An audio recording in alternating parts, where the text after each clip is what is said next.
Bring in now Chukku Indu, who is joining us live, journalist based in Arunachal Pradesh. Chukku Indu, thank you for being with us today. It's not just Assam, but multiple parts of the northeast are flooded right now. Chukku Indu, what is the situation in Arunachal right now and the other areas that you are tracking in the northeast?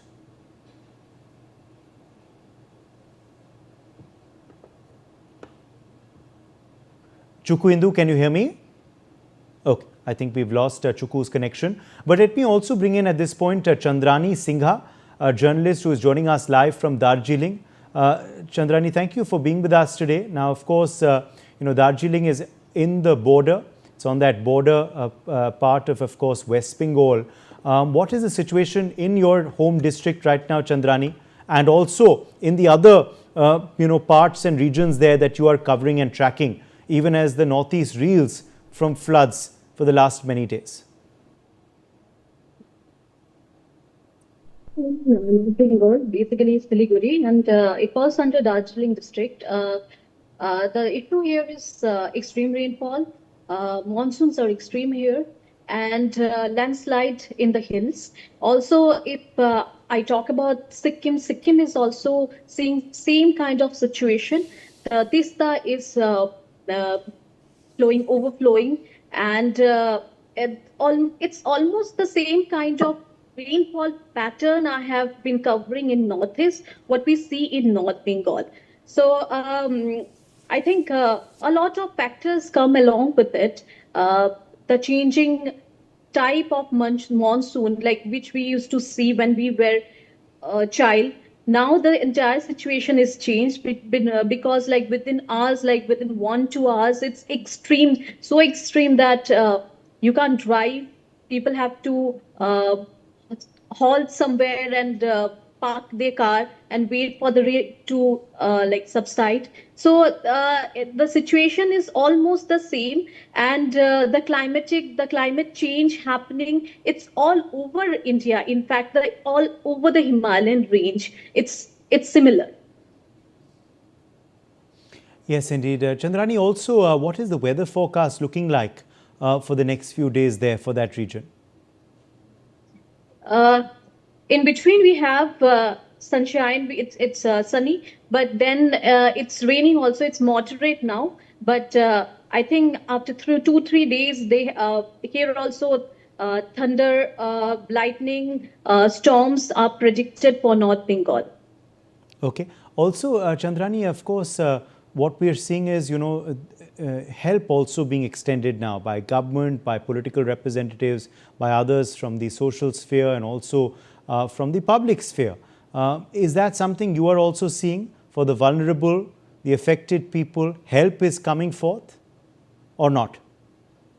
I see a lot of people starting from influencer, journalist, anybody like talking about Assam floods now, and a lot of help this time. We can see like it's a hope. In fact, like everyone is coming together to help people. As Ambia said, that there is a traffic jam, like people can see, and people are reaching out on ground trying to help each and every one who have been affected by the flood this time. And this is in the history of flood in Assam that something like this we have seen, and which is also known as the catchment flood. So this is not something which came from the river and its tributary.